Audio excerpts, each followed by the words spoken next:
ये हैं जो वात को अच्छा रखेंगे, कुछ चीजें ऐसी हैं जो पित्त को अच्छा रखेंगी, कुछ चीजें ऐसी हैं जो कफ को अच्छा रखेंगे। वात को अच्छा रखने वाली सबसे अच्छी चीज जो आपके घर में है वो है तेल। तेल तेल वो जिसमें आप सब्जियां बनाते हैं। लेकिन उन्होंने एक शब्द पर जोर दिया है कि तेल का माने शुद्ध तेल। तो शुद्ध तेल का माने तेल की घानी से निकाला हुआ सीधा सीधा तेल, बिना कुछ मिलाए हुए सीधा सीधा तेल, उसमें कुछ नहीं मिलाया, मतलब नॉन रिफाइंड तेल। तो भागवत जी का निवेदन है कि आप तेल शुद्ध खाइए, माने रिफाइंड तेल मत खाइए, डबल रिफाइंड तेल मत खाइए। अब आप कहेंगे जी क्यों नहीं खाएं, डॉक्टर तो यही बोलते हैं कि रिफाइंड खाओ, डबल रिफाइंड खाओ तो आपको हृदयघात नहीं आएगा वगैरह वगैरह। ये जो रिफाइंड तेल है मैंने इनको देखा है कैसे रिफाइंड किया जाता है, आप भी देख लें कभी मौका मिले तो बहुत अच्छा होगा। किसी भी तेल को रिफाइंड करने में 6 से 7 केमिकल इस्तेमाल होते हैं और डबल रिफाइंड करने में 12 से 13 केमिकल इस्तेमाल होते हैं। वो सब केमिकल मनुष्य के द्वारा बनाए गए हैं प्रयोगशाला में। भगवान का बनाया हुआ एक भी केमिकल तेल को रिफाइंड नहीं कर सकता। भगवान का बनाया हुआ माने प्रकृति का दिया हुआ, जिसको आप अंग्रेजी में कहते हैं ऑर्गेनिक। जितने भी केमिकल तेल को साफ करने के लिए उपयोग किए जाते हैं वो सब इनऑर्गेनिक है, और इनऑर्गेनिक केमिकल ही दुनिया में जहर बनाते हैं और उनका कॉम्बिनेशन जहर की तरफ ही लेके जाता है। आज की दुनिया में मॉडर्निज्म के नाम पर, आधुनिकता के नाम पर जितने इनऑर्गेनिक केमिकल्स जगह जगह इस्तेमाल हो रहे हैं वो सब आपको धीरे धीरे उस तरफ ले जा रहे हैं जहां आप जहर अपने ही शरीर में पैदा कर दें। इसलिए रिफाइंड तेल, डबल रिफाइंड तेल गलती से भी मत खाइए, गलती से भी मत खाइए। अब आपके मन में 2 प्रश्न आएंगे तुरंत कि शुद्ध तेल में तो बास बहुत आती है। हां, सीधा प्रश्न। दूसरा प्रश्न आएगा जी शुद्ध तेल बहुत चिपचिपा होता है। हम लोगों ने जब शुद्ध तेल पर रिसर्च किया तो पता चला कि तेल का जो चिपचिपापन है वो उसका सबसे महत्वपूर्ण घटक है, और जैसे ही तेल में से ये चिपचिपापन निकाला तो पता चला वो तेल ही नहीं बचा, वो हिस्सा ही गायब हो गया। फिर हमने देखा कि तेल में जो बास आ रही है, बास, वो उसका प्रोटीन कंटेंट है। दालों के बाद दूसरे नंबर पर जो प्रोटीन सबसे ज्यादा है वो तेलों में है। 4-5 तरह के प्रोटीन है सभी तेलों में। अब बास निकाल दिया तो प्रोटीन निकल गया, और चिपचिपापन निकाल दिया तो उसका जो फैटी एसिड है वो गायब। अब ये दोनों ही चीजें गायब हो गई तो तेल नहीं रहा, वो पानी है एक तरह से। इसलिए भागवत जी ने सूत्र लिखा कि जिंदगी भर वात की चिकित्सा अगर आपको करनी पड़ जाए तो बेहतर है कि आप शुद्ध तेल खाएं तो वात की चिकित्सा ही ना करनी पड़े। और मैंने आपको सबसे पहले दिन बताया था कि दुनिया में सबसे ज्यादा रोग वात के ही हैं, सबसे ज्यादा रोग। ये घुटने दुखना से लेकर कमर दुखना, हड्डियों में दर्द, ये वात के तो रोग है ही। सबसे खतरनाक वात का रोग है हार्ट अटैक, ब्रेन का डैमेज हो जाना। सबसे खतरनाक वात का रोग है पैरालिसिस। फिर मैंने देखना शुरू किया कि हिंदुस्तान में ये रिफाइंड तेल कब से आए। आज से 50 साल पहले तो कोई जानता नहीं था कि रिफाइंड तेल क्या होता है। ये पिछले 20-25 वर्षों में आए हैं रिफाइंड तेल। कुछ कंपनियां निकली इस देश में, कुछ विदेशों से आई, कुछ हिंदुस्तानी कंपनियां, दोनों ने मिलकर रिफाइंड तेल का चक्कर चलाया। रिफाइंड तेल बहुत अच्छा है, बहुत अच्छा है। अब ये बहुत अच्छा उन्होंने कहा, किसी ने माना नहीं, तो डॉक्टरों से कहलवाया, बहुत बड़े बड़े डॉक्टरों से कहलवाया। इन डॉक्टरों के साथ मैंने जब वार्ताएं करना शुरू किया, खासकर बंबई के कुछ डॉक्टरों को जो हर समय ये प्रेस्क्रिप्शन के साथ कहना नहीं भूलते कि तेल सफोला का ही खाना या तेल ये ही खाना, तो मैंने कहा डॉक्टर साहब सफोला से आपका क्या रिश्ता है? ये क्यों नहीं कहते तेल तिल का ही खाना? ये क्यों नहीं कहते तेल नारियल का ही खाना? ये क्यों नहीं कहते तेल मूंगफली का ही खाना? ये सफोला कहां से आ गया? तो वो डॉक्टर तो नहीं बताते, लेकिन उनकी पत्नियां बताती हैं कि वो सफोला वाला आता है ना।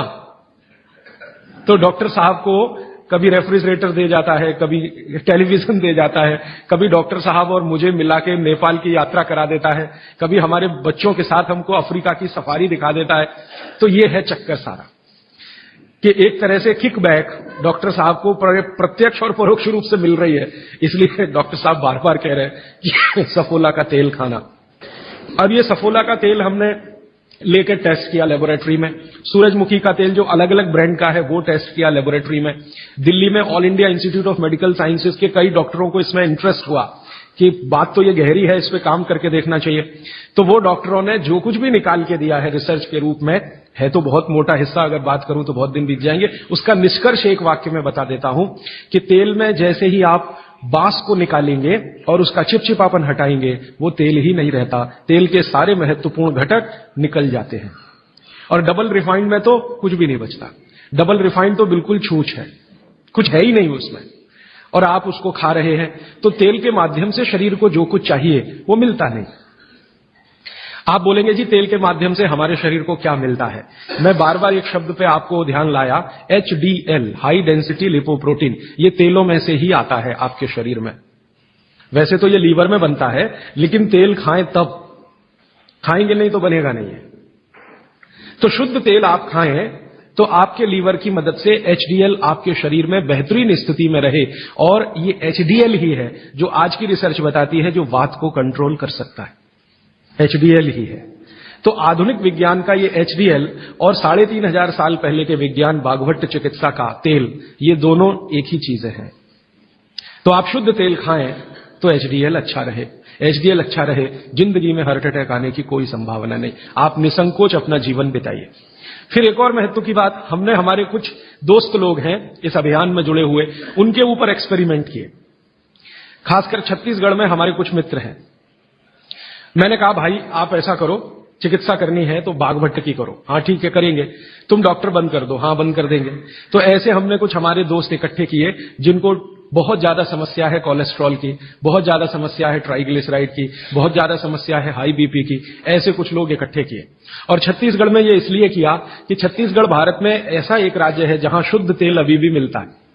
गांव गांव में तेल निकालने वाली घानियां हैं, आसानी से तेल उपलब्ध है, और आसानी से सरसों भी उपलब्ध है, मूंगफली भी उपलब्ध है। तो वहां करने का ये एक ही प्रयोजन था, और ये लगभग हम 3-3.5 साल से कर रहे हैं। अभी भी ये चालू है, हमारा काम बंद नहीं हुआ है।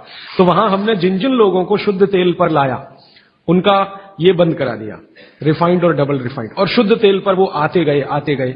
अभी उनकी स्थिति ये है कि जब हम उनको डॉक्टर को दिखाते हैं और पुरानी रिपोर्ट लेके जाते हैं कि देखो 3 साल पहले इनकी ये रिपोर्ट थी, कोलेस्ट्रॉल इतना, ट्राइग्लिसराइड इतना, ये इतना, तो डॉक्टर कहता है ये रिपोर्ट में तो 8 दिन के ज्यादा जिंदा नहीं रहना चाहिए, हार्ट अटैक आना ही चाहिए और मरना ही चाहिए, लेकिन आप बचे कैसे हैं। तो अब रिपोर्ट ये देख लो, आज की रिपोर्ट उनको दिखाते हैं तो वो कहते हैं कि मिरेकल है, ये मिरेकल कुछ नहीं है, चमत्कार कुछ नहीं, बस एक ही है कि शुद्ध तेल खाया उन्होंने, और जो तेल के घटक होते हैं वो भरपूर मात्रा में उनके शरीर को मिले, इसलिए उनके ट्राइग्लिसराइड्स लेवल कम हुए, कोलेस्ट्रॉल लेवल माने VLDL, LDL कोलेस्ट्रॉल लेवल कम हुए, HDL उनका बहुत तेजी से बढ़ा, ब्लड प्रेशर उनका अपने आप कम हुआ, हार्ट अटैक आने की जो कंडीशन बनी हुई थी वो पूरी तरह से खत्म हुई। और अब इतना काम करने के बाद मुझे ये कॉन्फिडेंस हो गया है कि उनमें से 2 हमारे कार्यकर्ता तो ऐसे हैं जिनको हार्ट में भयंकर ब्लॉकेज थे, अभी चेक कराएंगे तो वो ब्लॉकेज भी नहीं मिलेंगे। ये आया रिपोर्ट, और बाघभट्ट जी का देखकर फिर मैंने देखना शुरू किया। आप भी जरा पुरानी चीजें याद करिए, 20 साल पहले की, 25 साल पहले की। तो हमारे घरों में बहुत सारी चीजों में बहुत बार तेल का उपयोग होता था, और तेल के साथ घी का उपयोग तो और भी ज्यादा होता था। तेल और घी एक ही कैटेगरी मान लें आधुनिक विज्ञान के हिसाब से, वैसे आयुर्वेद के हिसाब से दोनों अलग कैटेगरी हैं, लेकिन 1 मिनट के लिए मान लें हम, कितने बार हम घी का उपयोग करते थे घरों में। शीरा बना रहे हैं, हलवा बना रहे हैं, बिना घी के बन नहीं रहा है, दाल में घी खा रहे हैं, रोटियों पे घी खा रहे हैं, सब्जियों में घी खा रहे हैं, और फिर सब्जियां तेल में बना रहे हैं। आप जरा कल्पना तो करिए, कितनी जगह तेल तेल तेल, कितनी जगह घी घी घी। और 40 साल पहले मैंने तो नहीं सुना, पता नहीं आपने सुना, मेरे पिताजी को मैं पूछता हूं कि कितने हार्ट अटैक होते थे, तो मेरे पिताजी कहते हैं अपने परिवार में तो एक भी नहीं हुआ। शायद आप 40 साल पहले के अपने परिवारों को देखें तो आपको भी पता चलेगा किसी को नहीं हुआ। तो जब उतना हम तेल और घी उपयोग कर रहे थे अपने दैनिक जीवन में, हमको हार्ट अटैक नहीं हो रहे थे। ये पिछले 10-12 वर्षों में क्या ऐसा हो गया जो इतने हार्ट अटैक हो रहे हैं। परसों किसी ने मुझे कहा कि 17 साल के एक बच्चे ने हार्ट का ऑपरेशन कराया अभी यहां चेन्नई में, अपोलो में या पता नहीं कहां। अब 17 साल की उम्र में आपको बाईपास करवाना पड़े, एंजियोप्लास्टी करानी पड़े, ये तो दुखद स्थिति है। और ये दुखद स्थिति बहुत दिन समझने के बाद पैदा हुई है रिफाइंड तेलों से, डबल रिफाइंड तेलों से। तो बाघभट्ट सूत्र के अनुसार आज मैं आपको विनती करता हूं कि जिंदगी भर वात की बीमारियों से अगर बचना है आपको, तो तेल शुद्ध खाइए, तेल एकदम शुद्ध खाइए। अब आपका तुरंत अगला प्रश्न आएगा, जी चेन्नई में मिलता नहीं, दुनिया में ऐसी कोई चीज नहीं है जो कहीं ना मिले। अर्थशास्त्र ये कहता है कि आप डिमांड खड़ी करो, हर चीज की सप्लाई होती है। जब रिफाइंड और डबल रिफाइंड तेल बिक सकता है तो शुद्ध तेल भी यहीं मिलेगा। आप जितने लोग यहां बैठे हैं, अगर आप ही आज संकल्प कर लें कि हम तो शुद्ध तेल ही खाएंगे, कल से देखना बहुत सारी यहां ऑयल मिलें लग जाएंगी। तेल निकालने वाली मिलें लग जाएंगी। और अब घानी लगाना बहुत ही आसान है। पहले एक जमाना था जब घानी लगाओ तो खर्चा बहुत होता था। अब तो 20-25 हजार रुपए की छोटी मशीन आती है और उसी मशीन में सब तरह के तेल निकल सकते हैं। अलग अलग मशीन भी लगाने की जरूरत नहीं। आप चाहें तो घानी भी लगा सकते हैं, वो तो 18-20 हजार की ही आती है। बैल से चलने वाली घानी, वो अब महंगी नहीं रह गई है और बहुत आसानी से तेल निकल आता है।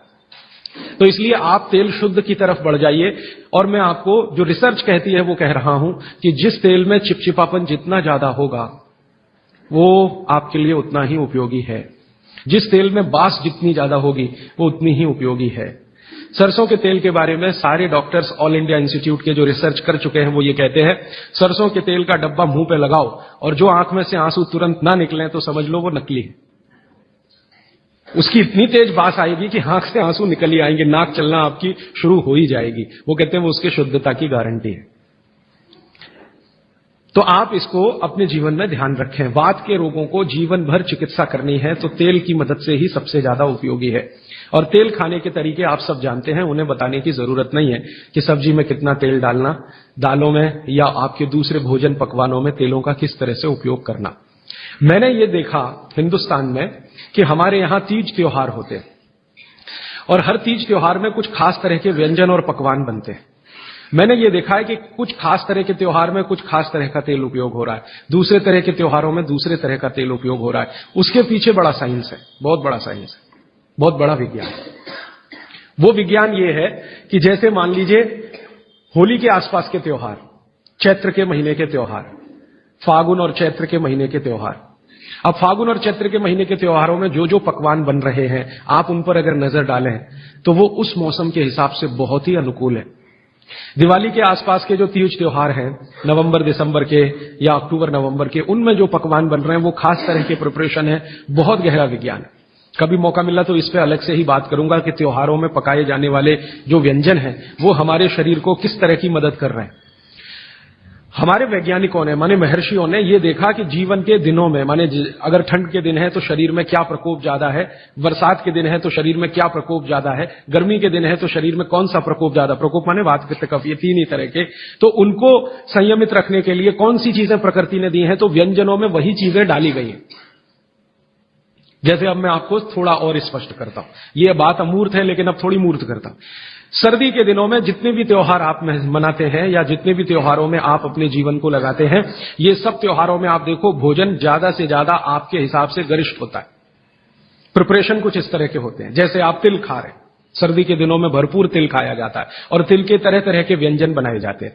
अगर आप गुजरात में रहते हैं तो अड़दिया खाया जाता है। अड़दिया दुनिया का इससे अच्छा शायद कोई पकवान ना हो। अड़दिया जिसको कहा जाता है, उड़द की दाल का बनता है अड़दिया। ऐसे ही राजस्थान के कुछ इलाकों में विशेष पकवान है, ऐसे उत्तर प्रदेश के इलाकों में कुछ पकवान है।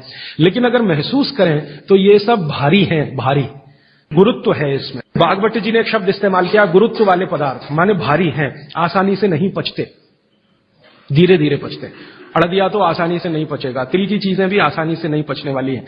लेकिन जिन दिनों में हम ये खा रहे हैं उन दिनों में शरीर के लिए यही अच्छा है कि कोई चीज आसानी से ना पचे, धीरे धीरे पचे, देर में पचे। क्यों? अब ये ठंडी के दिन होते हैं तो ठंडी के दिनों में शरीर में पित्त जो है ना थोड़ा कम होता है, पित्त थोड़ा कम होगा, वात ज्यादा बढ़ा हुआ रहेगा और कफ सबसे ज्यादा बढ़ा हुआ रहेगा ठंड के दिनों में। अब कफ सबसे ज्यादा बढ़ा हुआ है तो कफ का असर हमारी जठर अग्नि पर है। अब कफ का असर जठर अग्नि पर है तो जठर अग्नि भी थोड़ी कम रहती है, थोड़ी, जो गर्मियों के दिनों में वो भड़कती है उतनी नहीं होती। तो अगर आपकी जठर अग्नि कुछ कम है, कफ के प्रभाव में है, तो आप भोजन भी ऐसे खाइए जो तुरंत पचने वाले नहीं है, धीरे धीरे पचने वाले हैं, ताकि जठर अग्नि उसके साथ मेल कर ले अपनी गति का। ऐसे समझ लो जठर की गति कम होती है तो खाया जाने वाला खाना भी कम गति से पचने वाला हो तो बहुत अच्छा है। तो सोच समझकर यह तय किया गया कि सर्दी के दिनों में तिल खाना है, सर्दी के दिनों में मूंगफली खानी है, सर्दी के दिनों में गुड़ खाना है, सर्दी के दिनों में घी सबसे ज्यादा खाया जाता है। और आपने अक्सर वैद्यों से सुना होगा सेहत बनानी है तो यही दिन सबसे अच्छे हैं, माने खूब अच्छा अच्छा खाओ। और भगवान का दिया हुआ भी इन महीनों में भरपूर होता है। तिल भी इन्हीं महीनों में आते हैं, मूंगफली भी नई इन्हीं महीनों में आती है, चने भी इन महीनों में नए आते हैं। तो अच्छा खाना खाने का समय यही माना जाता है सर्दियों का। और अच्छा खाना वो जो गुरुत्व वाला है, गुरुत्व वाला वो जो थोड़ा धीरे धीरे धीरे धीरे पचता है। तो कितना बड़ा मेल बिठाकर हमारे लोगों ने हमारे व्यंजनों को त्योहारों के साथ जोड़ा। गर्मी के दिनों में उल्टा होता है। गर्मी के दिनों में आपका पित्त भड़कता है, माने अग्नि तीव्र है, तो आप ऐसा खाना खाओ जो जल्दी हजम हो जाए। बारिश के दिनों में सम रहता है, पित्त जो है बहुत ही कम होता है, तो बारिश के दिनों में यह कहा जाता है कि भैया सबसे हल्का खाना खाओ बारिश के दिनों में, क्योंकि पित्त उस समय सबसे कम है। और कई बार तो कहते हैं जी एक ही बार खा लो तो अच्छा है बारिश के दिनों में। और जैन समाज वाले तो जानते हैं कि बारिश के दिनों के खाने में बहुत रिस्ट्रिक्शन है। क्यों जी? ऐसा खाना तो आप खा ही नहीं सकते जिसमें पानी बहुत हो, क्योंकि शरीर में ही पानी बहुत होता है उस समय, प्रकृति के हिसाब से शरीर चलता है। तो बारिश के दिनों में अक्सर आपने सुना है जैन साधु संतों के मुंह से कि हरा पत्ती का सब्जी मत खाओ, हरा सब्जियां मत खाओ, ये वगैरह वगैरह। हरे पत्ती की सभी सब्जियां बहुत पानी भरी बनी, पानी शरीर में ही पहले से ज्यादा है, क्योंकि बारिश में नमी ज्यादा है, तो आप ज्यादा पानी के शिकार होंगे। ज्यादा पानी भी अच्छा नहीं है, कम पानी भी अच्छा नहीं है। तो इसलिए साधु संत जो कहते हैं वो भी कुछ विज्ञान के आधार पर कहते हैं। बस अंतर इतना ही है कि हमारे दिमाग में क्यों इतना गहरा घुसा हुआ है कि जब तक क्यों एक्सप्लेन कोई नहीं करता, हम ना उसकी बात सुनते हैं ना मानते। तो अपने देश में भागवत जी के अनुसार वात की चिकित्सा जिंदगी भर अच्छी रहे आपकी, तो